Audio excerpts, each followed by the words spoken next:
राजा, किसान और नगर। आरंभिक राज्य और अर्थव्यवस्थाएं लगभग 600 ईसा पूर्व से 600 ईस्वी तक। हड़प्पा सभ्यता के बाद 1500 वर्षों के लंबे अंतराल में उपमहाद्वीप के विभिन्न भागों में कई प्रकार के विकास हुए। यही वह काल था जब सिंधु नदी और इसकी उपनदियों के किनारे रहने वाले लोग द्वारा ऋग्वेद का लेखन किया गया। उत्तर भारत, दक्कन पठार क्षेत्र और कर्नाटक जैसे उपमहाद्वीप के कई क्षेत्रों में कृषक बस्तियां अस्तित्व में आई। साथ ही दक्कन और दक्षिण भारत के क्षेत्रों में चरवाहा बस्तियों के प्रमाण भी मिलते हैं। ईसा पूर्व पहली शताब्दी के दौरान मध्य और दक्षिण भारत में शवों के अंतिम संस्कार के नए तरीके भी सामने आए, जिनमें पसाड़ के नाम से ख्यात पत्थरों के बड़े बड़े ढांचे मिले हैं। कई स्थानों पर पाया गया है कि शवों के साथ विभिन्न प्रकार के लोहे से बने उपकरण और हथियारों को भी दफनाया गया था। ईसा पूर्व 6ठी शताब्दी से नए परिवर्तन के प्रमाण मिलते हैं। शायद इनमें सबसे ज्यादा मुखर आरंभिक राज्यों, साम्राज्यों और राजवाड़ों का विकास है। इन राजनीतिक प्रक्रियाओं के पीछे कुछ अन्य परिवर्तन थे, जिनका पता कृषि उपज को संगठित करने के तरीके से चलता है। इसी के साथ साथ लगभग पूरे उपमहाद्वीप में नए नगरों का उदय हुआ। इतिहासकार इस प्रकार के विकास का आकलन करने के लिए अभिलेखों, ग्रंथों, सिक्कों तथा चित्र जैसे विभिन्न प्रकार के स्रोतों का अध्ययन करते हैं। जैसा कि आगे हम पढ़ेंगे, यह एक जटिल प्रक्रिया है और यह आपको भी आभास होगा कि इन स्रोतों से विकास की पूरी कहानी नहीं मिल पाती। चित्र 2.1 अभिलेखा, सांची, मध्य प्रदेश, लगभग 2वीं शताब्दी ईसा पूर्व। प्रिंसेप और प्रियदर्शी। भारतीय अभिलेख विज्ञान में एक उल्लेखनीय प्रगति 1830 के दशक में हुआ, जब ईस्ट इंडिया कंपनी के एक अधिकारी जेम्स प्रिलिम्स ने ब्राह्मी और खरोष्ठी लिपियों का अर्थ निकाला। इन लिपियों का उपयोग सबसे आरंभिक अभिलेखों और सिक्कों में किया गया है। प्रिंसेप को पता चला कि अधिकांश अभिलेखों और सिक्कों पर प्रियदर्शी यानी मनोहर मुखकृति वाले राजा का नाम लिखा है। कुछ अभिलेखों पर राजा का अभिलेखों के अध्ययन को अभिलेखा शास्त्र कहते हैं। नाम अशोक भी लिखा है। बौद्ध ग्रंथ के अनुसार अशोक सर्वाधिक प्रसिद्ध शासकों में से एक था। इस शोध में आरंभिक भारत के राजनीतिक इतिहास के अध्ययन को नई दिशा मिली, क्योंकि भारतीय और यूरोपीय विद्वानों ने उपमहाद्वीप पर शासन करने वाले प्रमुख राजवंशों की वंशावलियों का पुनर्रचना के लिए विभिन्न भाषाओं में लिखे अभिलेख और ग्रंथों का उपयोग किया। परिणाम स्वरूप 20वीं सदी के आरंभ सदियों तक उपमहाद्वीप के राजनीतिक इतिहासकार का एक सामान्य चित्र तैयार हो गया। इसके बाद विद्वानों ने अपना ध्यान राजनीतिक इतिहास के संदर्भ की ओर लगाया और यह छानबीन करने की कोशिश की कि क्या राजनीतिक परिवर्तन और आर्थिक तथा सामाजिक विकासों के बीच कोई संबंध है। शीघ्र ही यह आभास हो गया कि इनमें संबंध तो थे, लेकिन संभवतः सीधे संबंध हमेशा नहीं थे। प्रारंभिक राज्य 16 महाजनपद। आरंभिक भारतीय इतिहास में 6ठी शताब्दी ईसा पूर्व को एक महत्वपूर्ण परिवर्तनकारी काल माना जाता है। इस काल को प्राय आरंभिक राज्यों, नगरों, लोहे के बढ़ते प्रयोग और सिक्कों के विकास के साथ जोड़ा जाता है। इस काल में बौद्ध तथा जैन साहित्य, विभिन्न दार्शनिक विचारधाराओं का विकास हुआ। बौद्ध और जैन धर्म अध्यायचार के आरंभिक ग्रंथों में महाजनपद नाम से 16वें राज्यों का उल्लेख मिलता है। यद्यपि महाजनपदों के नाम की सूची इन ग्रंथों में एक समान नहीं है, लेकिन वज्जी, मगध, कोसल, कुरु, पंचाल, गंधार और अवंती जैसे नाम प्रायः मिलते हैं। इससे यह स्पष्ट है कि उक्त महाजनपद सबसे महत्वपूर्ण महाजनपदों में गिने जाते होंगे। और अधिकांश महाजनपदों पर राजा का शासन होता था, लेकिन गढ़ और संघ के नाम से प्रसिद्ध राज्यों में कई लोगों का समूह शासन करता था। इस समूह का प्रत्येक व्यक्ति राजा कहलाता था। भगवान महावीर और भगवान बुद्ध अध्यायचार इन्हीं गणों में से संबंधित थे। वज्जी संघ की ही भांति कुछ राज्यों में भूमि सहित अनेक आर्थिक स्रोतों पर राजागण सामूहिक नियंत्रण रखते थे। यद्यपि स्रोतों के अभाव में इन राज्यों के इतिहास पूरी तरह लिखे नहीं जा सके, लेकिन ऐसे कई राज्य लगभग 1000 साल तक बने रहे। प्रत्येक महाजनपद की एक राजधानी होती थी जिसे प्रायः किले से घेरा जाता था। किलेबंद राजधानी के रख रखाव और प्रारंभिक सेनाओं अभिलेख अभिलेख उन्हें कहते हैं जो पत्थर, धातु या मिट्टी के बर्तन जैसे कठोर सतह पर खुदे होते हैं। अभिलेखों में उन लोगों की उपलब्धियां, क्रियाकलाप या विचार लिखे जाते हैं जो उन्हें बनवाते हैं। इनमें राजाओं के क्रियाकलाप तथा महिलाओं और पुरुषों द्वारा धार्मिक संस्थाओं को दिए गए दान का ब्यौरा होता है। यानी अभिलेख एक प्रकार से अस्थायी प्रमाण होते हैं। कई अभिलेखों में इनके निर्माण की तिथियां भी खुदी होती हैं। जिन पर तिथि नहीं होती मिलती है उनका काल निर्धारण आमतौर पर पूरा लिपि अथवा लेखन शैली के आधार पर काफी सुस्पष्ट से किया जा सकता है। उदाहरण के लिए लगभग 25 ईस्वी पूर्व में अक्षर अ को इस प्रकार लिखा जाता था और 500 ईस्वी में प इस प्रकार लिखा जाता था। प्राचीनतम अभिलेख प्राकृतिक भाषा में लिखे जाते थे। प्राकृतिक उन भाषाओं को कहा जाता है जो जन सामान्य की भाषा होती थी। इस अध्याय में अजात शत्रु और अशोक जैसे शासकों के नाम प्राकृतिक भाषा में लिखे गए हैं क्योंकि यह नाम प्राकृतिक अभिलेखों से प्राप्त हुए हैं। आपको यह तमिल, पाली और संस्कृत जैसे भाषाओं के शब्द भी मिलेंगे क्योंकि इन भाषाओं में भी अभिलेख मिलते हैं। यह संभव है कि लोग अन्य भाषाएं भी बोलते थे लेकिन इनका उपयोग लेखन कार्य में नहीं किया जाता था। जनपद का अर्थ एक ऐसा भूखंड जहाँ कोई लोग, कुल या जनजाति अपना पांव रखता है अथवा बच जाता है। इस शब्द का प्रयोग प्राकृतिक व संस्कृति दोनों में मिलता है। मानचित्र एक आरंभिक राज्य व उनकी राजधानियां कंबोज, पुष्कलावती, गंधार, तक्षशिला, इंद्रप्रस्थ, अहि, छत्र, सुरसेन, कुरु, पंचाल, मल्ल, मथुरा, श्रावस्ती, कुशीनगर, मत्स्य, कौशल, वज्जी और ब्रिज, वैशाली, अंग, चंपा, मगध, राजगिर, वंग, बनारसी, काशी, कौशाम्बी, वत्स, चेदी, अवंती, उज्जैनी, बंगाल की खाड़ी, अरब सागर, अस्मक। ऐसे कौन से क्षेत्र हैं जहां राजा और नगर सर्वाधिक सघन रूप से बसे थे और नौकरशाही के लिए भारी आर्थिक स्रोत की आवश्यकता होती थी? लगभग 6वीं शताब्दी ईसा पूर्व से संस्कृति में ब्राह्मणों ने धर्मशास्त्र नामक ग्रंथों की रचना की। इनमें शासक सहित अन्य के लिए नियमों का निर्धारण किया गया और यह अपेक्षा की जाती थी कि शासक क्षत्रिय वर्ण से ही होंगे। अध्याय 3 भी देखिए। शासकों का काम किसानों, व्यापारियों और शिल्पकारों से कर तथा भेंट वसूलना माना जाता था। क्या वनवासियों और चरवाहों से भी कर रूप में कुछ लिया जाता था? हमें इतना तो ज्ञात है कि संपत्ति जुटाने का एक वैध उपाय पड़ोसी राज्यों पर आक्रमण करके धन इकट्ठा करना भी माना जाता था। धीरे धीरे कुछ राज्यों ने अपनी अस्थायी सेना और नौकरशाही तंत्र तैयार कर लिया। बाकी राज्य अब भी सहायक सेना पर निर्भर थे जिन्हें प्रायः कृषक वर्ग से नियुक्त किया जाता था। ओलिगार्की या समूह शासन उसे कहते हैं जहां सत्ता पुरुषों के एक समूह के हाथ में होती है। आपने पिछले वर्ष जिस रोमन गणराज्य के बारे में पढ़ा हुआ एक समूह शासन ही है, यद्यपि उसका नाम अलग है। 16 जनपदों में प्रथम मगध। चर्चा कीजिए। मगध की सत्ता का विकास के लिए आरंभिक और आधुनिक लेखन ने क्या क्या व्याख्या प्रस्तुत की? ये एक दूसरे से कैसे भिन्न थे? 6वीं से 4वीं शताब्दी ईसा पूर्व मगध आधुनिक बिहार सबसे शक्तिशाली महाजनपद बन गया। आधुनिक इतिहासकार इसके कई कारण बताते हैं। यह एक कि मगध क्षेत्र में खेती की उपज खास तौर पर अच्छी होती थी। दूसरे यह कि लोहे की खदानें आधुनिक झारखंड में भी आसानी से उपलब्ध थी जिससे उपकरण और हथियार बनाना सरल होता था। जंगली क्षेत्रों में हाथी उपलब्ध थे जो सेना की एक महत्वपूर्ण अंग थे। साथ ही गंगा और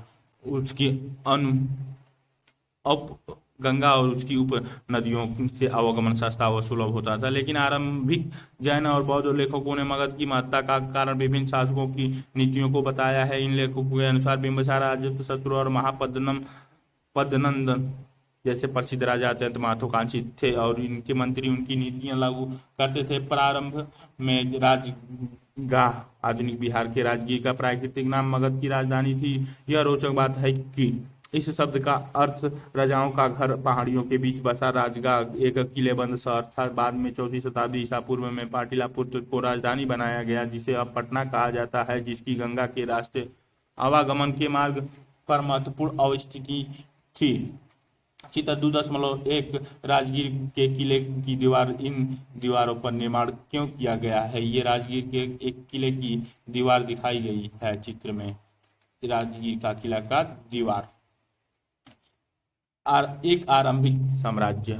मगध के विकास के साथ साथ मौर्य साम्राज्य का उदय हुआ। मौर्य साम्राज्य के संस्थापक चंद्रगुप्त मौर्य लगभग 321 ईसा पूर्व का शासन पश्चिमोत्तर में अफगानिस्तान और बलूचिस्तान तक फैला था। उनके पुत्र अशोक ने, जिन्हें आरंभिक भारत का सर्व प्रसिद्ध शासक माना जा सकता है, कलिंग आधुनिक उड़ीसा पर विजय प्राप्त की। भाषाएं और लिपियां। अशोक ने अधिकांश अभिलेख प्राकृतिक में है, जबकि पश्चिमोत्तर से मिले अभिलेख अराइमेक और यूनानी भाषा में है। प्राकृतिक के अधिकांश अभिलेख ब्रह्म लिपि में लिखे गए हैं, जबकि पश्चिमोत्तर के कुछ अभिलेख खरोष्टी में लिखे गए थे।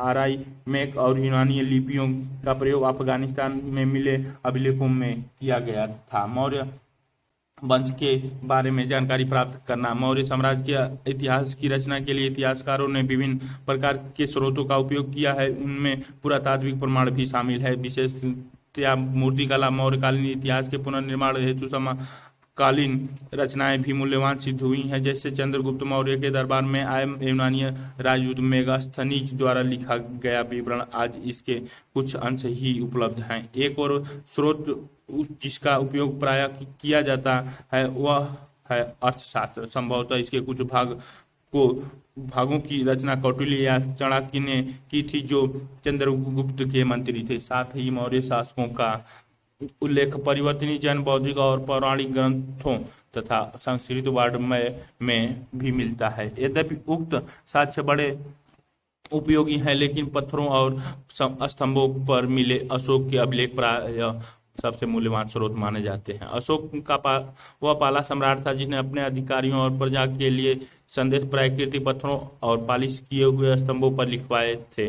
अशोक ने अपने अभिलेखों के माध्यम से धम्म का प्रचलन किया।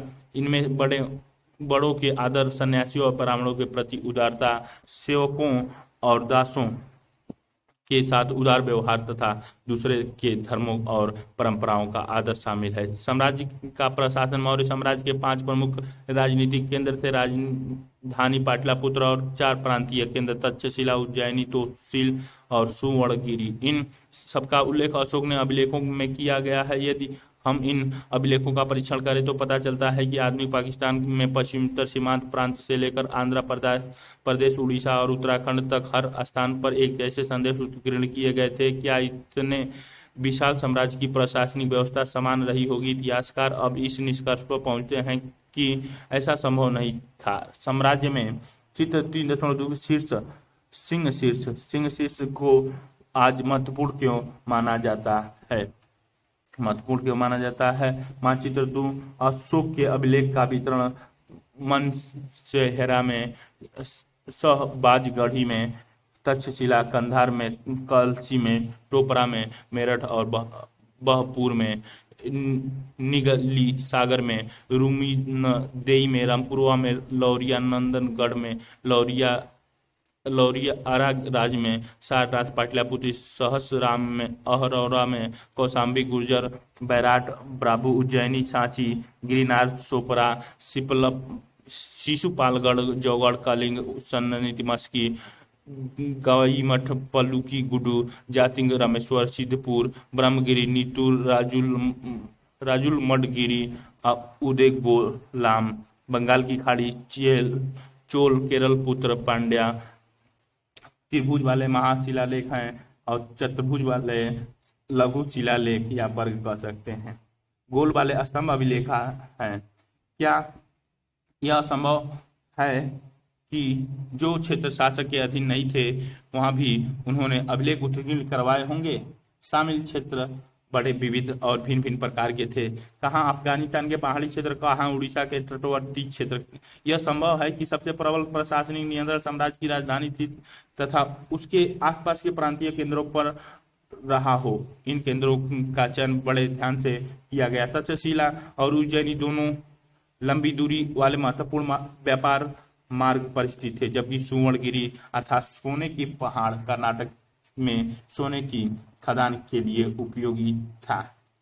साम्राज्य के संचालन के लिए भूमि और नदियों दोनों मार्गों से आवागमन बना रहना अत्यंत आवश्यक था। राजधानी में से प्रांतों तक जाने में कई सप्ताह या महीनों का समय लगता होगा। इसका अर्थ यह है कि यात्रियों के लिए खान पान की व्यवस्था और उनकी सुरक्षा भी करनी पड़ती होगी। यह स्पष्ट प्रतीत होता है कि सेना सुरक्षा का एक प्रमुख माध्यम रही होगी। मेगास्थनीज ने सैनिक गतिविधियों के संचालन के लिए एक समिति और 6 उप समिति का उल्लेख किया है। इनमें से एक का काम नौसेना का संचालन करना था, तो दूसरी यातायात और खान पान का संचालन करती थी, तीसरी का काम पैदल सैनिकों का संचालन, चौथी का अश्वरोहियों, पांचवी का रथरोहियों तथा छठी का काम हाथियों का संचालन करना था। दूसरी उप समिति का दायित्व विभिन्न प्रकार का था। उपकरणों के ढोने के लिए बैलगाड़ियों की व्यवस्था, सैनिकों के लिए भोजन और जानवरों के लिए चारे की व्यवस्था करना तथा सैनिकों की देखभाल के लिए सेवकों और शिल्पकारों की नियुक्ति करना। अशोक ने अपने साम्राज्य को अखंड बनाए रखने में प्रयास किया। ऐसा उन्होंने धम्म के प्रचार द्वारा भी किया, जैसा कि हमने अभी ऊपर पढ़ा। धम्म के सिद्धांत बहुत ही साधारण और सार्वभौमिक थे। अशोक के अनुसार धम्म के माध्यम से लोगों का जीवन इस संसार में और इसके बाद के संसार में अच्छा रहेगा। धम्म के प्रचार के लिए धम्म महामत्ता नाम से विशेष अधिकारियों की नियुक्ति की गई। मौर्य साम्राज्य कितना महत्वपूर्ण था। 19वीं सदी में जब इतिहासकारों ने भारत के आरंभिक इतिहास की रचना शुरू की, तो मौर्य साम्राज्य को इतिहास का एक प्रमुख काल माना गया। इस समय भारत ब्रिटिश राज्य के अधीन एक औपनिवेशिक देश था। 19वीं सदी और आरंभिक 20वीं सदी के भारतीय इतिहासकारों को प्राचीन भारत के एक ऐसे साम्राज्य की संभावना बहुत चुनौतीपूर्ण तथा उत्साहवर्धक लगी।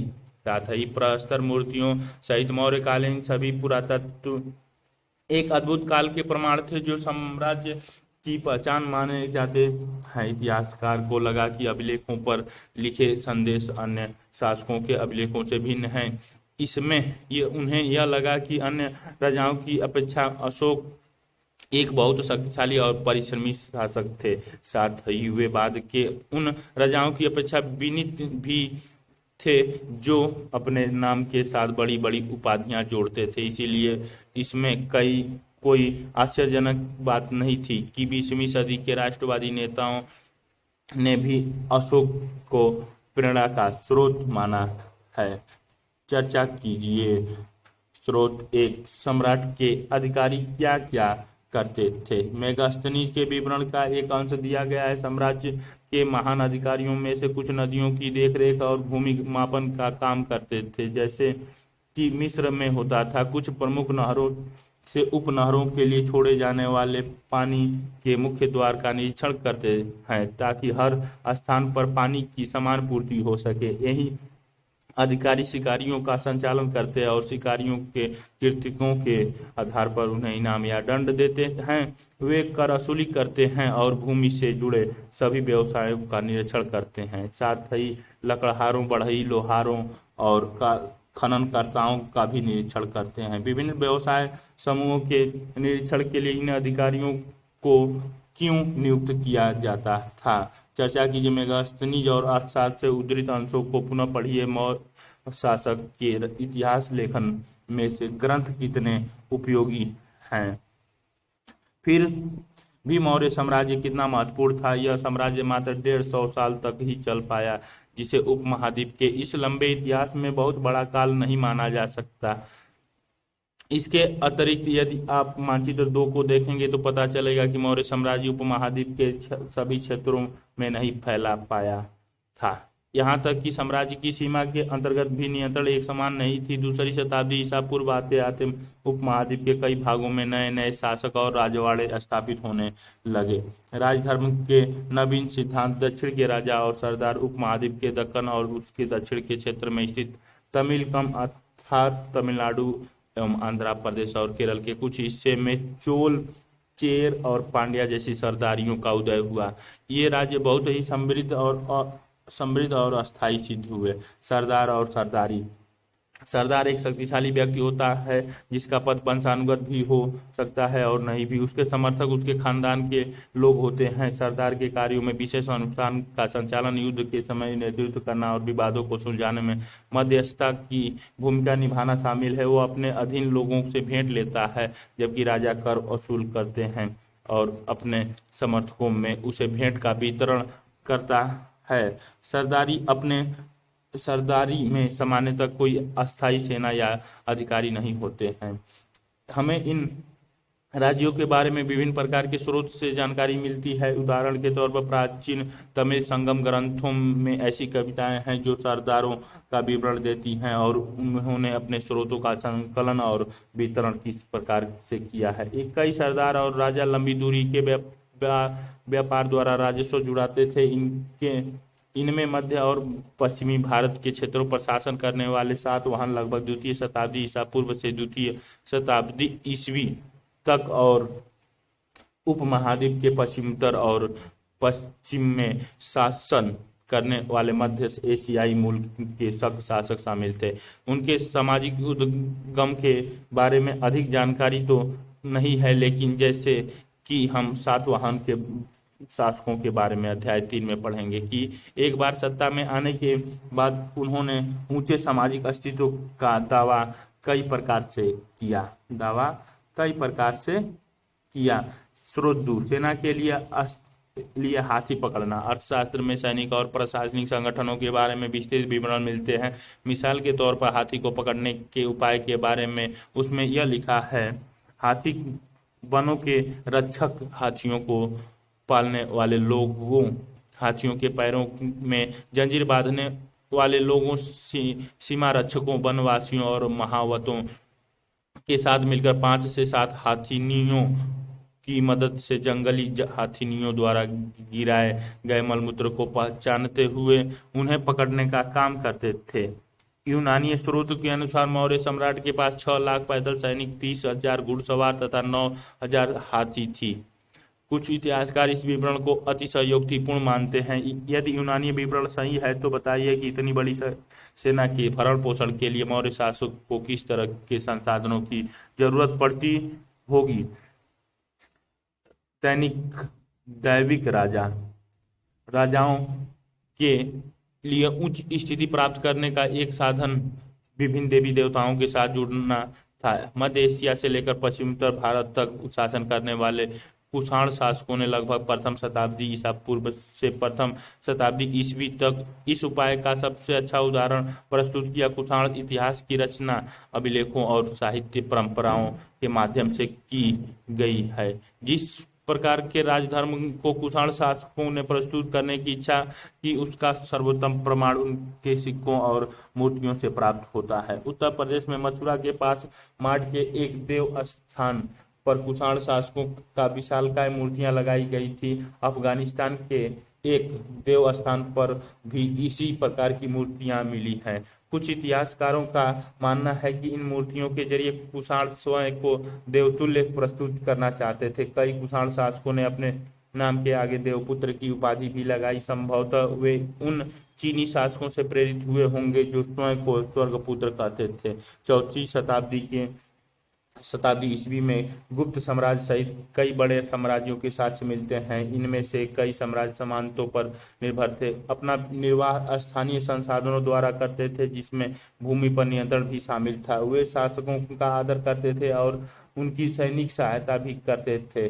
जो सामंत शक्तिशाली होते थे वे राजा भी बन जाते थे और जो राजा दुर्लभ होते थे वे बड़े शासकों के अधीन हो जाते थे। गुप्त शासकों का इतिहास साहित्य, सिक्कों और अभिलेखों की सहायता से लिखा गया है। साथ ही कवियों द्वारा अपने राजा या स्वामी की प्रशंसा में लिखी प्रशस्तियां भी उपयोगी रही हैं। यद्यपि इतिहासकार इन रचनाओं के आधार पर ऐतिहासिक तथ्य निकालने का प्राय प्रयास ये चित्र 2.1 कुषाण सिक्का, अग्रभाग पे कनिष्क और पृष्ठ भाग पे देवता दिखाए गए हैं। राजा किस प्रकार दर्शाया गया है। स्रोत 3, पांड्या सरदार सेनगुत्तु वन की वन यात्रा।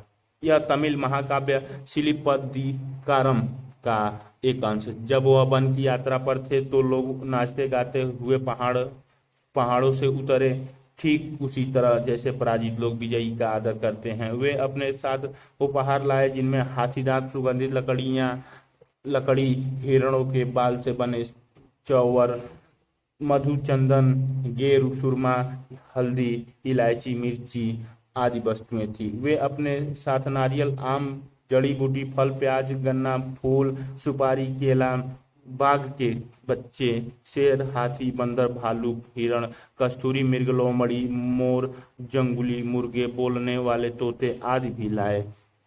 लोग यह उपहार क्यों लाए सरदार? इन उपहारों का उपयोग किस लिए करते हैं, लेकिन उनके रचयिता तथ्यात्मक विवरण की अपेक्षा उन्हें काव्यात्मक ग्रंथ मानते थे। उदाहरण के तौर पर इलाहाबाद स्तंभ अभिलेख के नाम से प्रसिद्ध प्रयाग प्रशस्ति की रचना हरिशेन, जो स्वयं गुप्त सम्राटों के संभवतः सबसे शक्तिशाली सम्राट समुद्रगुप्त के राजकवि थे, ने संस्कृत में की थी। कि स्रोत 4 समुद्रगुप्त की प्रशस्तियां। यह प्रयाग प्रशस्ति का एक अंश। धरती पर उनका कोई प्रतिद्वंदी नहीं था।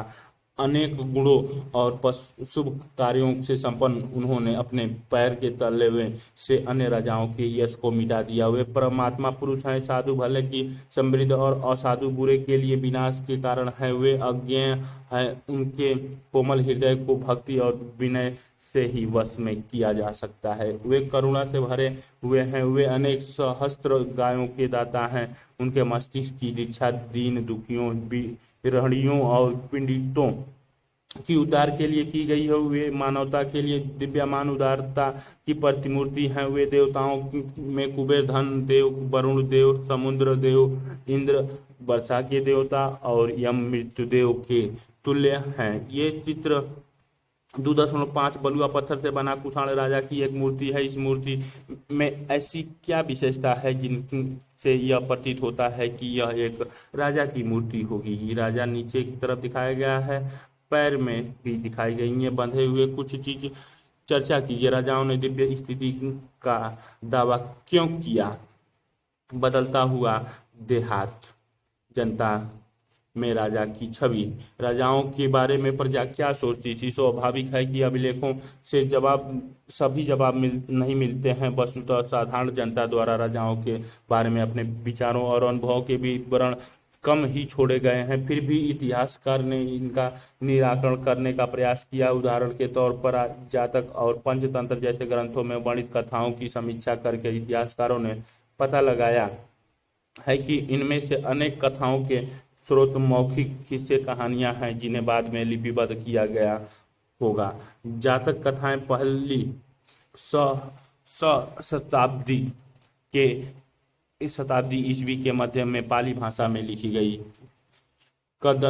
कदंतुंड जातक नामक एक कहानी में बताया गया है कि एक कुटिल राजा की प्रजा किस प्रकार से दुखी रहती है। इन लोगों में वृद्ध महिलाएं, पुरुष, किसान, पशुपालक, ग्रामीण बालक और यहाँ तक कि जानवर भी शामिल है। जब राजा अपनी पहचान बदलकर प्रजा के बीच में यह पता लगाया कि लोगों के बारे में क्या सोचते हैं, तो एक एक कर सबने अपने दुखों के लिए राजा को भला बुरा कहा। उनकी शिकायत थी कि रात में डकैत उन पर हमला करते हैं तो दिन में कर इकट्ठा करने वाले अधिकारी। ऐसी परिस्थितियों से बचने के लिए लोग अपने अपने गांव छोड़कर जंगल में बस गए। जैसा कि इस कथा से पता चलता है कि राजा और प्रजा, विशेषकर ग्रामीण प्रजा के बीच संबंध तनावपूर्ण रखते थे, क्योंकि शासक अपने राजकोष को भरने के लिए बड़े बड़े कर की मांग करते थे, जिससे किसान खास तौर पर त्रस्त रहते थे।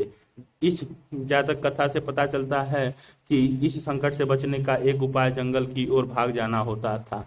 इसी बीच करों की बढ़ती मांग को पूरा करने के लिए किसानों ने उपज बढ़ाने के और उपाय ढूंढने शुरू किए। उपज बढ़ाने का एक तरीका हल का प्रचलन था, जो 6ठी शताब्दी ईसा पूर्व से ही गंगा और कावेरी की घाटियों के उर्वर कछारी क्षेत्रों में फैल गया था। जिन क्षेत्रों में भारी वर्षा होती थी, वहां लोहे के फाल वाले हलों के माध्यम से उर्वर भूमि की जुताई की जाने लगी। इसके अलावा गंगा की घाटी में धान की रोपाई की वजह से उपज में भारी वृद्धि होने लगी। हालांकि किसानों को इसके लिए कमर तोड़ मेहनत करनी पड़ती थी। यद्यपि लोहे के फाल वाले हल की वजह से फसलों की उपज बढ़ने लगी, लेकिन ऐसे हलों का उपयोग उपमहाद्वीप के कुछ ही हिस्सों में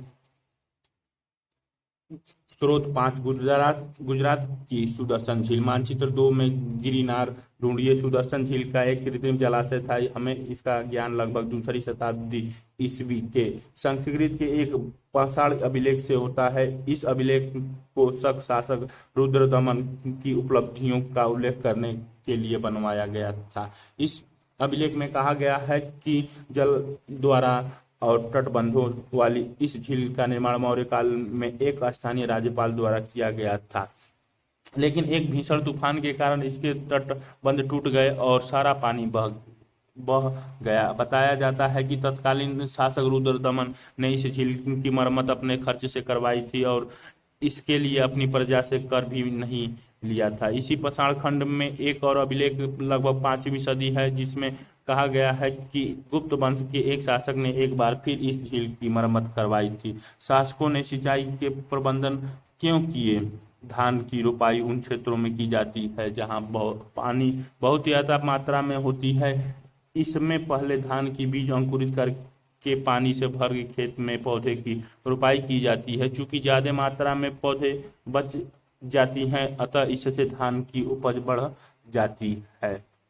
सीमित था।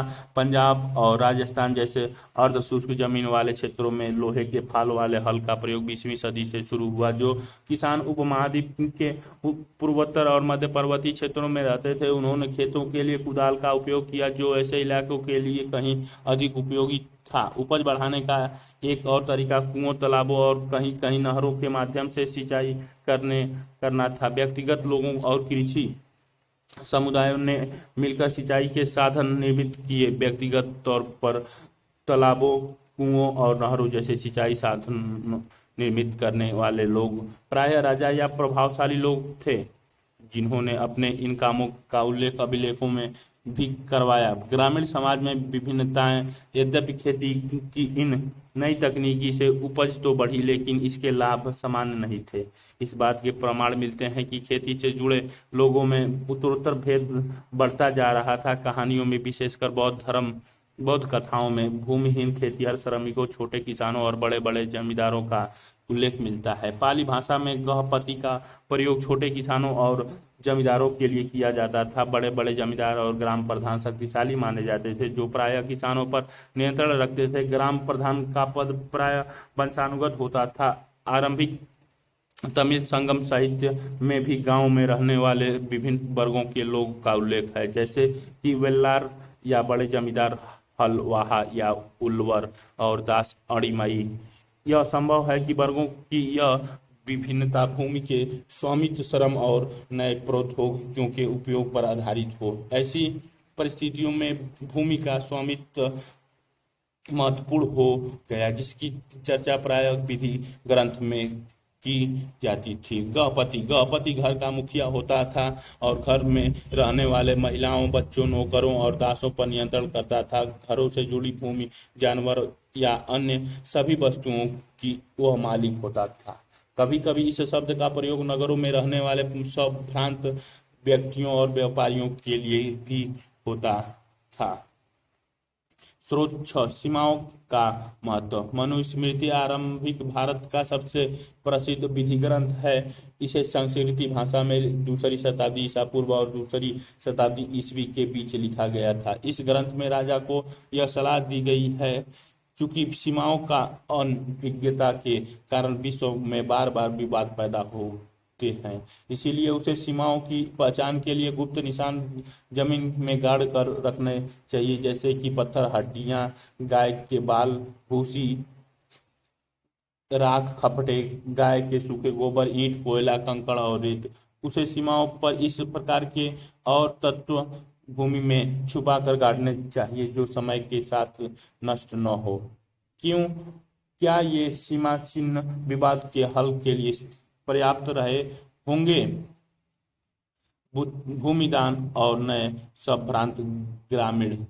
इस इस सभी की आरंभिक शताब्दी से ही भूमिदान के प्रमाण मिलते हैं। इनमें से कई का उल्लेख अभिलेखों में मिलता है। इनमें से कुछ अभिलेख पत्थर पर लिखे गए थे, लेकिन अधिकांशतः ताम्रपत्रों पर खुदे होते थे, जिन्हें संभवतः उन लोगों को प्रमाण रूप से दिया जाता था जो भूमिदान लेते थे। भूमिदान के जो प्रमाण मिलते थे वे साधारण तौर पर धार्मिक संस्थाओं या ब्राह्मण को दिए गए थे।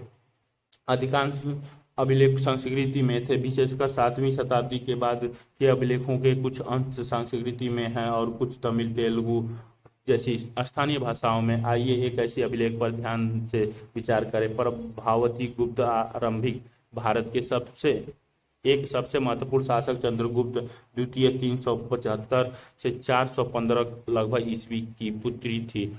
उसका विवाह दक्कन पठार के वाकाटक परिवार में हुआ था, जो एक महत्वपूर्ण शासक वंश था। संस्कृति धर्मशास्त्र के अनुसार महिलाओं को भूमि जैसी संपत्ति पर स्वतंत्र अधिकार नहीं था, लेकिन एक अभिलेख से पता चलता है कि प्रभावती भूमि की स्वामी थी और उसने दान भी किया था। इसका एक कारण यह हो सकता है क्योंकि वह एक नारी आरंभिक भारतीय इतिहास की ज्ञात कुछ नारियों में से एक थी और इसीलिए उनका यह उदाहरण एक बिरला ही रहा हो। यह भी संभव है कि धर्मशास्त्रों को हर स्थान पर समान रूप से लागू नहीं किया जाता हो। अभिलेखों से हमें ग्रामीण प्रजा का भी पता चलता है। इनमें ब्राह्मण, किसान तथा अन्य प्रकार के वर्ग शामिल थे जो शासकों या उनके प्रतिनिधियों को कई प्रकार की वस्तुएं प्रदान करते थे। अभिलेख के अनुसार इन लोगों को गांव के नए प्रधान की आज्ञाओं का पालन करना पड़ता था और संभवतः अपने भुगतान उसे ही देने पड़ते थे। इस प्रकार भूमि दान अभिलेख देश के कई हिस्सों में प्राप्त हुए हैं। क्षेत्रों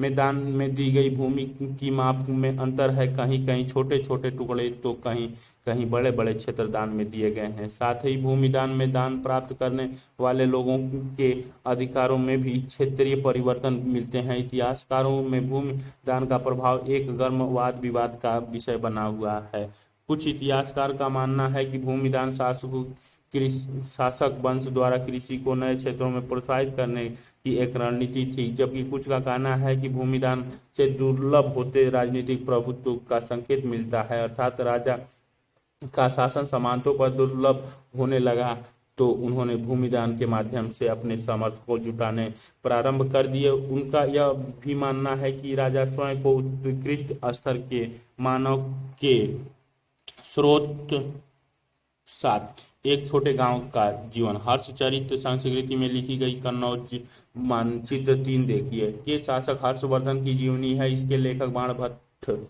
लगभग 7वीं शताब्दी ईस्वी हर्षवर्धन के राजकवि थे। यह उस ग्रंथ का एक अंश है जिसमें विंध्य क्षेत्र के जंगलों के किनारे की एक बस्ती के जीवन का एक अति विरल चित्रण किया गया है। बस्ती के किनारे का अधिकांश क्षेत्र जंगल है और वहां धान की उपज वाली खलिहान और उपजाऊ भूमि के हिस्सों को छोटे किसानों ने आपस में बांट लिया है। यहाँ के अधिकांश लोग कुदाल का प्रयोग करते हैं क्योंकि घास से भरी भूमि में हल चलाना मुश्किल है। बहुत कम हिस्सों सांप हैं जो है भी उसका काली मिट्टी काले लोहे जैसे सख्त है। यहाँ लोग पेड़ की छाल के गट्ठर लेकर चलते हैं। फूलों से भरे अनगिनत बोरे, अलसी और सन भारी मात्रा में शहद, मोर पंख, मोम, लकड़ी और घास के बोझे लेकर आते जाते रहते हैं। ग्रामीण महिलाएं रास्ते में बसे गांव में जाकर बेचने को तत्पर रहती है। उनके सिर पर जंगल से एकत्र किए गए फलों की टोकरियां थी। इस अंश में वर्णित लोगों को व्यवसाय के आधार पर आप कैसे वर्गीकृत करेंगे रूप से प्रदर्शित करना चाहते थे। जैसा कि हमने पहले अंश में देखा है, उनका नियंत्रण ढीला होता जा रहा था, इसीलिए वे अपनी शक्ति का आडंबर प्रस्तुत करना चाहते थे। स्रोत 8 प्रभावती गुप्त और दगुन गांव। प्रभावती गुप्त ने अपने अभिलेख में यह कहा है, प्रभावती ग्राम कटुबिनो गांव के गृहस्थ और कृषक ब्राह्मणों और दागुन गांव के अन्य वासियों को आदेश देती हैं। आपको ज्ञात हो कि कार्तिक शुक्ल पक्ष की द्विदशी तिथि को धार्मिक पुण्य प्राप्ति के लिए इस ग्राम को जल अर्पण के साथ आचार्य चलन स्वामी को दान किया गया है। आपके इनके सभी आदेशों का पालन करना चाहिए। एक अग्रहर के लिए उपयुक्त निम्नलिखित रियायतों का निर्देशन भी देती हूँ। इस गांव में पुलिस या सैनिक प्रवेश नहीं करेगा। दौरे पर आने वाले शासकीय अधिकारियों को यह गांव घास देने और आसन में प्रयुक्त होने वाली जानवरों की खाल और कोयला देने के दायित्व से मुक्त है। साथ ही वे मदिरा खरीदने और नमक हेतु खुदाई करने के राजसी अधिकार को कार्यान्वित किए जाने से मुक्त है। इस गांव को खनिज पदार्थ और खाद्य वृक्ष के उत्पाद देने से भी छूट है। फूल और दूध देने से भी छूट है। इस गांव का दान इसके भीतर की संपत्ति और बड़े छोटे सभी कर सहित किया गया है। इस राज्य देश को 13वें राज्य वर्ष में लिखा गया है और इसे चक्रदास ने उत्कीर्ण किया है। इस गांव में कौन कौन सी वस्तुएं पैदा की जाती हैं। भूमिदान के प्रचलन से राज्यों तथा किसानों के बीच संबंध की झांकी मिलती है, लेकिन कुछ लोग ऐसे भी हैं जिन पर अधिकारियों या सामंतों का नियंत्रण था, जैसा कि पशुपालक, संग्राहक, शिकारी, मछुआरे, शिल्पकारी, घुमक्कड़ तथा लगभग एक ही स्थान पर रहने वाले और जगह जगह घूमकर खेती करने वाले लोग। सामान्यतः ऐसे लोग अपने जीवन और आदान प्रदान के विवरण नहीं रखते थे। नगर एवं व्यापार। नए नगर। आइए उन नगरों की बात करें जिनका विकास लगभग 6ठी शताब्दी ईसा पूर्व में। ये थोड़ी सी बात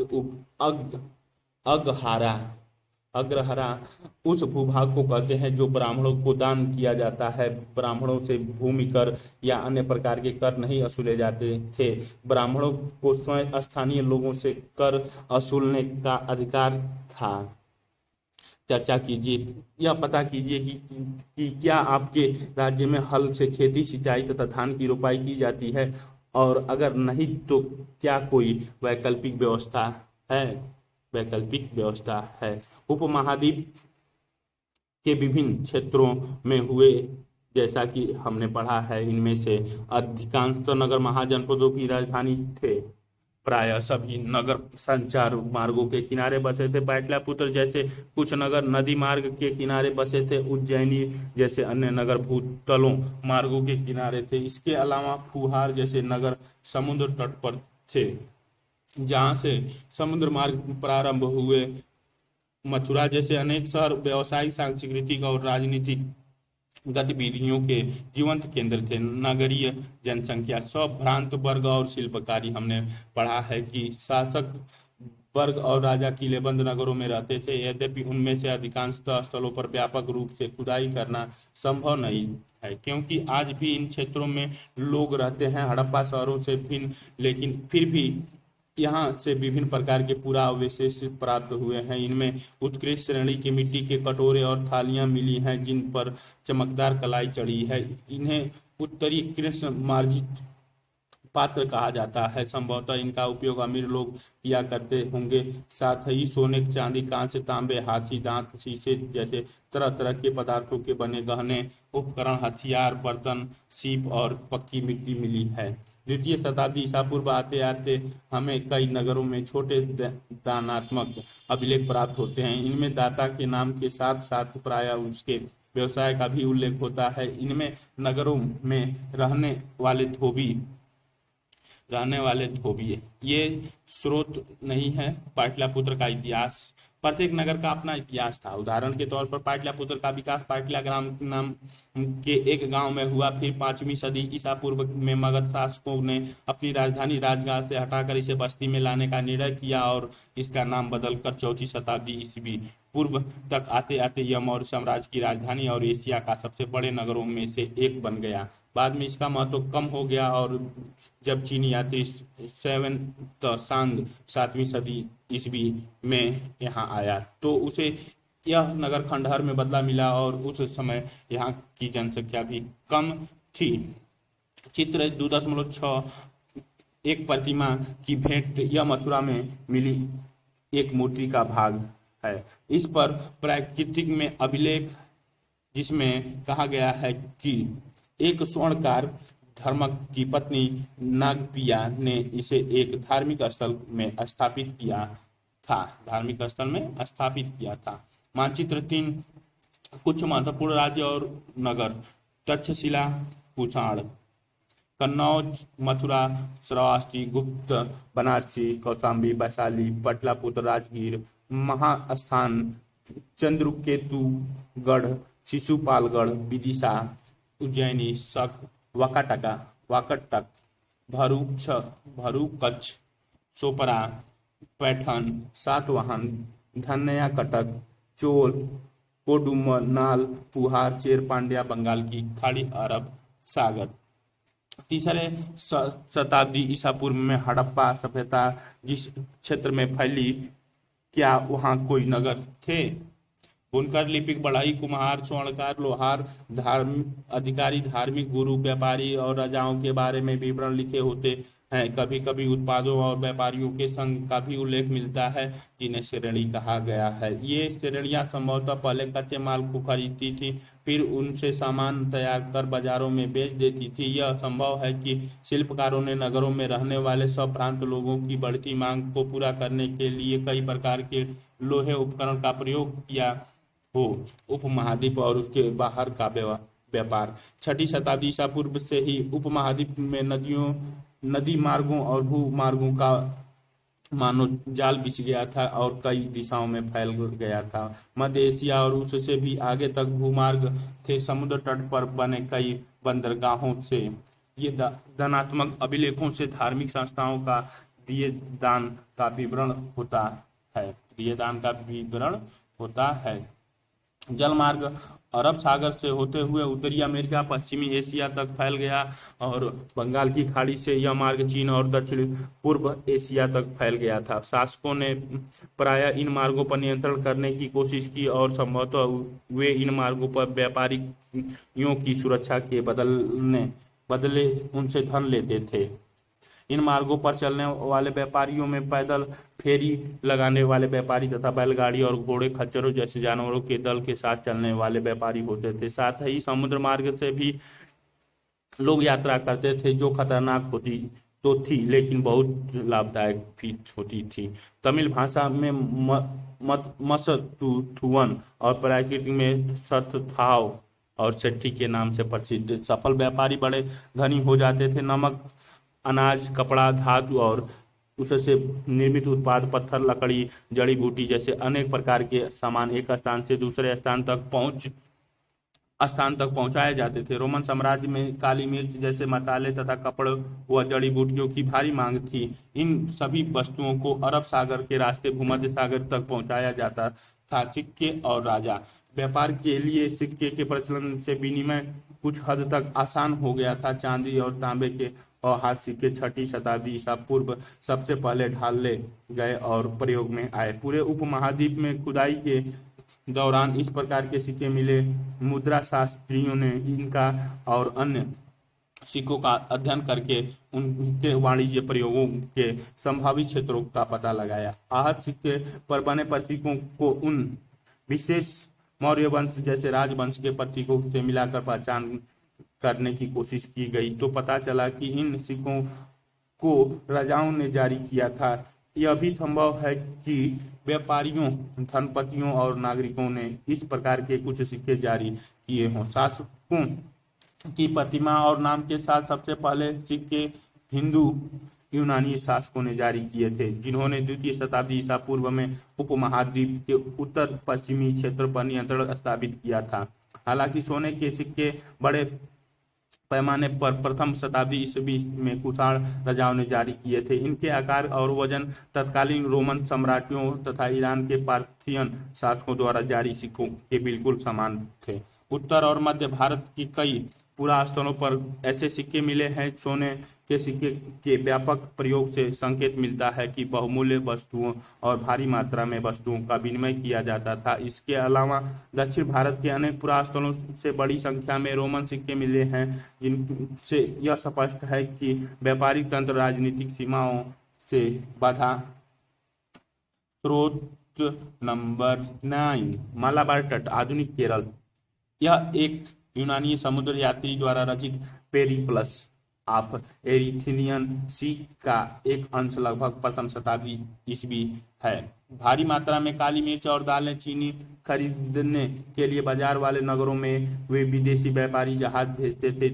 एक तो यहाँ भारी मात्रा में सिक्कों, पुखराज, सुरमा, मूंगे, कच्चे शीशे, तांबे, टीन और शीशे का आयात किया जाता था। इन बाजारों के आसपास भारी मात्रा में उत्पन्न काली मिर्च का निर्यात किया जाता था। इसके अलावा उच्च कोट के मोतियों, हाथी दांत, रेशमी वस्त्र, विभिन्न प्रकार के पारदर्शी पत्थरों, हीरों और काले नग और कछुओं की खोपड़ी का भारी मात्रा में आयात होता था। तमिलनाडु के कोडुमनाल में बहुमूल्य और कम मूल्यवान पत्थरों से बनाए जाने वाले मूंगों के उद्योग के पुरातात्विक साक्ष्य मिले हैं। यह संभव है कि पेरिप्लस में वर्णित पत्थरों को इन्हीं तटवर्ती बंदरगाहों तक स्थानीय व्यापारी लाए होंगे।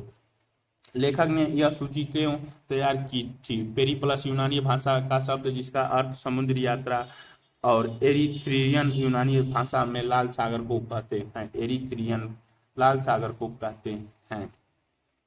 नहीं था क्योंकि दक्षिण भारत रोमन साम्राज्य के अंतर्गत न होते हुए भी व्यापारिक दृष्टि से रोमन साम्राज्य से संबंधित था। पंजाब और हरियाणा जैसे क्षेत्रों के योद्धे प्रथम शताब्दी ईस्वी कबायली गणराज्यों ने भी सिक्के जारी किए थे। पुराविदों को योद्धे शासक द्वारा जारी तांबे के सिक्के हजारों की संख्या में मिले हैं, जिनमें योद्धियों की व्यापार में रुचि और सौभाग्यता परिलक्षित होती है। सोने के सबसे भव्य सिक्के में से एक गुप्त शासकों ने जारी किए। इनके आरंभिक सिक्कों में प्रयुक्त सोना अति उत्तम था।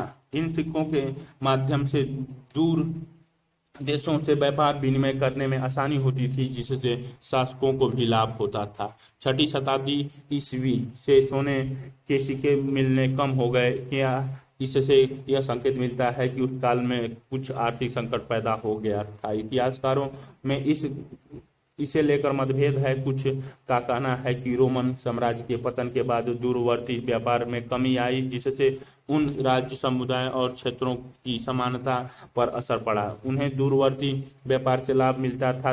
अन्य का कहना है कि इस काल में नए नगरों और व्यापार के नवीनतम तंत्रों का उदय होने लगा था। उनका यह भी कहना है कि यद्यपि इस काल के सोने के सिक्के का मिलना तो कम हो गया, लेकिन अभिलेखों और ग्रंथों में सिक्के का उल्लेख होता रहा है। क्या इसका अर्थ यह हो सकता है कि सिक्के इसलिए कम मिलते हैं क्योंकि वे प्रचलन में थे और उनका किसी ने संग्रह करके नहीं रखा था? मूल बातें। अभिलेखों का अर्थ कैसे निकाला जाता है? अभी तक हम अन्य बातों के अलावा अभिलेखों के अंशों के बारे में अध्ययन कर रहे थे, लेकिन इतिहासकारों को यह कैसे ज्ञात होता है कि अभिलेखों पर क्या लिखा है? ये चित्र 2.1 गुप्त का सिक्का दिखाया गया है। ये गुप्त का सिक्का है। चर्चा कीजिए, व्यापार में विनिमय के लिए क्या क्या प्रयोग होता था? उल्लेखित स्रोतों से किस प्रकार विनिमय का पता चलता है? क्या कुछ विनिमय ऐसे भी हैं जिनका ज्ञान स्रोत से नहीं हो पाता है? ये चित्र 2.8 एक योद्धे का सिक्का दिखाया गया है। ये चित्र 2.7 आहत शब्द से स्पष्ट है कि इन सिक्कों पर प्रतीकों को आहत कर उन्हें बनाया जाता था। मुद्रा शास्त्र सिक्कों का अध्ययन है, जिसके साथ ही उन पर पाए जाने वाले चित्र, लिपि आदि तथा उनके धातुओं का विश्लेषण और जिन संदर्भों में इन सिक्कों को पाया गया है उनका अध्ययन भी मुद्रा शास्त्र के अंतर्गत आता है। ये चित्र 2.10 ये अशोक का एक अभिलेख है। अशोक का अभिलेख, यहाँ पे क को लिखा गया, च को डी से लिखा गया, ढ को सी से, द को द से, और 4 को म से और आई को र से। चित्र 2.11 अशोक के समय की ब्राह्मी व उसके समानार्थी देवनागरी अक्षर हैं। क्या कुछ देवनागरी अक्षर ब्रह्म से मिलते जुलते हैं? क्या कुछ भिन्न भी हैं? ब्रह्मलिपि का अध्ययन। आधुनिक भारत भाषाओं में प्रयुक्त लगभग सभी लिपियों का मूल ब्रह्म लिपि है। ब्रह्म लिपि का प्रयोग अशोक ने अभिलेखों में किया गया है। 18वीं सदी से यूरोपीय विद्वान ने भारतीय पंडितों की सहायता से आधुनिक बंगाली और देवनागरी लिपि में कई पांडुलिपियों का अध्ययन शुरू किया और उनके अक्षरों की प्राचीन अक्षरों के नमूने से तुलना शुरू की। आरंभिक अभिलेखों का अध्ययन करने वाले विद्वानों ने कई बार यह अनुमान लगाया कि ये संस्कृत में लिखे हैं, जबकि प्राचीनतम अभिलेख वस्तुतः प्राकृतिक में थे। फिर कई दशकों बाद अभिलेख वैज्ञानिकों के अथक परिश्रम के बाद जेम्स प्रीसेप ने वो अशोककालीन ब्रह्मलिपि का 1838 में अर्थ निकाल लिया। खरोष्ठी लिपि को कैसे पढ़ा गया? पश्चिमोत्तर के अभिलेखों में प्रयुक्त खरोष्ठी लिपि के पढ़े जाने की कहानी अलग है। इस क्षेत्र में शासन करने वाले हिंद यूनानी राजाओं लगभग द्वितीय प्रथम शताब्दी ईसा पूर्व द्वारा बनाए गए सिक्कों से जानकारी हासिल करने में आसानी हुई। इन सिक्कों में राजाओं के नाम यूनानी और खरोष्ठी में लिखे गए हैं। यूनानी भाषा पढ़ने वाले यूरोपीय विद्वानों ने अक्षरों का मेल किया। उदाहरण के तौर पर दोनों लिपियों में ओपोलोडोटस का नाम लिखने में एक ही प्रतीक मान लीजिए अप्रयुक्त किया गया है। चूंकि प्रीसेप ने खरोष्ठी में लिखे अभिलेखों की भाषा की पहचान प्राकृतिक के रूप में की थी, इसीलिए लंबे अभिलेखों को पढ़ना सरल हो गया। अभिलेखों से प्राप्त ऐतिहासिक साक्ष्य। इतिहासकारों और अभिलेख शास्त्रियों के काम करने के तरीके का पता लगाने के लिए आइए अशोक के दो अभिलेखों को ध्यान से पढ़ें। ध्यान देने योग्य बात है कि अभिलेख स्रोत 10 से शासक अशोक का नाम नहीं लिखा है। उसमें अशोक द्वारा अपनाई गई उपाधियों का प्रयोग किया गया है, जैसा कि देवानापीय अर्थात देवताओं का प्रिय और प्रियदर्शी यानी देखने में सुंदर। अशोक का नाम अन्य अभिलेखों में मिलता है जिसमें उनकी उपाधियां भी लिखी हैं। इन अभिलेखों का परीक्षण करने के बाद अभिलेख शास्त्री ने पता लगाया कि उनके विषम शैली, भाषा और पूरा लिपि ज्ञान सब में समानता है। अतः वे इस निष्कर्ष पर पहुंचते हैं कि इन अभिलेखों को एक ही शासक ने बनवाया था। आपने यह भी देखा होगा कि अशोक ने अपने अभिलेखों में कहा है कि उनसे पहले के शासकों ने रिपोर्ट एकत्र करने की व्यवस्था नहीं की थी। यदि अशोक से पहले के उपमहाद्वीपीय इतिहास पर विचार करें तो क्या आपको लगता है कि अशोक का यह वक्तव्य सही है? इतिहासकारों को बार बार अभिलेखों में लिखे कथनों का परीक्षण करना पड़ता है ताकि यह पता चल सके कि जो उनमें लिखा है वह सत्य है, संभव है या फिर अतिशयोक्तिपूर्ण है। क्या आपने ध्यान दिया कि कुछ शब्द ब्रैकेट में लिखे हैं? अभिलेख शास्त्री प्रायः वाक्यों के अर्थ स्पष्ट करने के लिए ऐसा करते हैं। यह बड़े ध्यान से करना पड़ता है जिससे कि लेखक का मूल अर्थ बदल न जाए। इतिहासकारों को और भी परीक्षण करने पड़ते हैं। यदि राजा के आदेश यातायात मार्गों के किनारे और नगरों के पास प्राकृतिक पत्थरों पर उत्कीर्ण थे तो क्या वहां से आने जाने वाले लोग उन्हें पढ़ने के लिए उस स्थान पर रुकते थे? अधिकांश लोग प्रायः पढ़े लिखे नहीं थे। क्या चित्र 2.12 में हिंदी यूनानी शासकों के मेंडाडर का एक सिक्का दिखाया गया है? मेंडाडर का ये सिक्का है।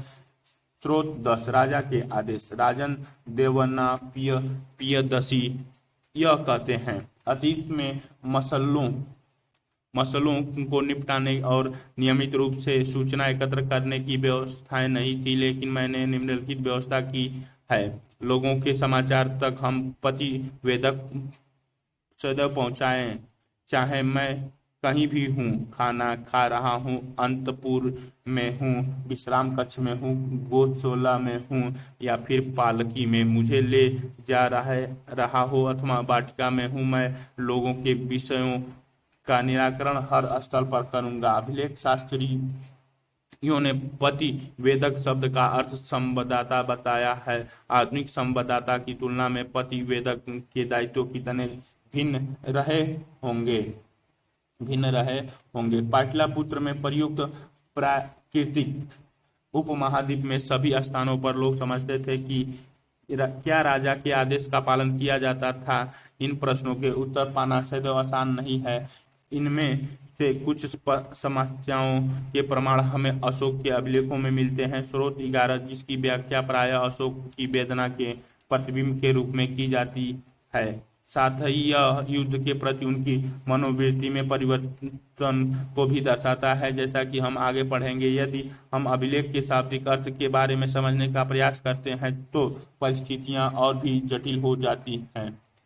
यद्यपि अशोक ने अभिलेख आधुनिक उड़ीसा से प्राप्त हुए हैं, लेकिन उनकी वेदना को परिलक्षित करने वाला अभिलेख वहां नहीं मिला है। अर्थात यह अभिलेख उस क्षेत्र में नहीं उपलब्ध है जिस पर विजय प्राप्त की गई थी। इसका हम क्या अर्थ लगाएं? क्या राजा की नव विजय की वेदना उस क्षेत्र के लिए इतनी दर्दनाक थी कि राजा इस मुद्दे पर कुछ कह न सका? अभिलेख साक्ष्य की सीमा।